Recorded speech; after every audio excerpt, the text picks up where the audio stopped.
ओम 10वीं कक्षा में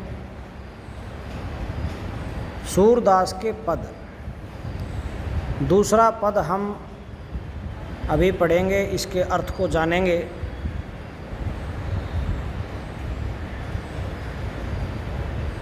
तो हम शुरुआत करते हैं। मन की मन ही मांझ रही, मन की मन ही मांझ रही, कही जाई कौन पे उधो नाही परत कही, अवधि आधार आस आवन की, तन मन बिथा सही। अब इन जोग संदेशन सुनि सुनि, बिरहिन बिरह दही, चाहती हुतें गुहार जितें, ते तन मन बिथा ते उतते धार बही। सूरदास अब धीर धरें क्यों, मर्यादा न लही। तो यहाँ सूरदास जी गोपियों के माध्यम से कहते हैं, गोपियाँ श्री उद्धव जी को कह रही हैं कि मन की मन ही मांझ रही। मांझ कहते हैं इच्छा, अभिलाषा। हमारी जो मन की इच्छा थी, अभिलाषा थी, वो मन की मन में ही रह गई है। हमारी जो इच्छा थी, आकांक्षाएं थी, वो मन की मन में ही रह गई हैं। कही जाई कौन पे उधो नाही परत गही। हे उधो, हमारी जो मन की बातें हैं वो अब हम किससे कहें। कही जाई कौन पे उधो, उधो किस पर कही जाए। ना ही परत गही, जो हमारी विरह जो परत है वो कहीं नहीं जा रही है। अवधि आधार आस आवन की, एक सहारा मात्र था, एक आधार मात्र क्या था कि उनके आने का एक आधार जो था वो क्या था, समय। अवधि, अवधि का क्या अर्थ है, समय।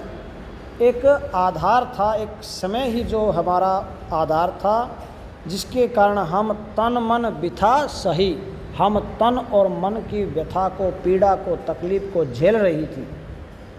तो उसका मात्र आधार क्या था, समय। अवधि ही एक आधार था जिसके की हमें आशा थी, आज नहीं तो कल, कल नहीं तो परसों, अगले वर्ष या उससे अगले कभी न कभी तो आएंगे। इस समय की आधार को हम पकड़े हुए थे, लेकिन वो आधार भी जो है हम पीड़ा के साथ, तन मन की व्यथा पीड़ा के साथ हम उसको सहन कर रही थी।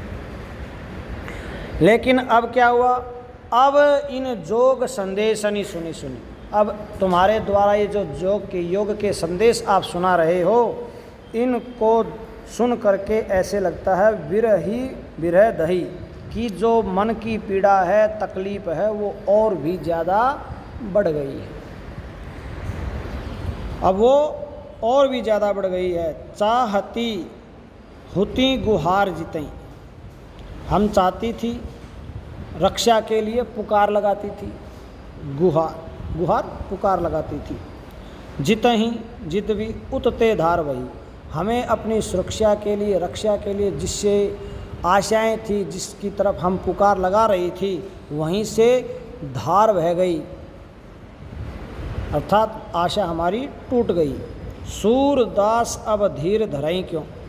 अब सूरदास कह रहे हैं, ये गोपियाँ कह रही हैं सूरदास जी के माध्यम से, सूरदास गोपियों के मन के भाव प्रदर्शित कर रहे हैं कि अब हम धीर धरें क्यों। धीर अर्थात धैर्य, हम धैर्य क्यों धारण करें, कैसे धारण करें, किस प्रकार से हम धैर्य धारण करें। मर्यादा न लही, हमारी तो मर्यादा भी नहीं रही। हम तो श्री कृष्ण के प्रेम में इतनी दीवानी हो चुकी हैं कि अब जो समाज है उनकी मर्यादाओं को हम छोड़ चुकी हैं, पीछे छोड़ दिया है। तो ये आपको समझ में आया। किसी को कुछ पूछना है तो ये दूसरा आपका पद था सूरदास जी का।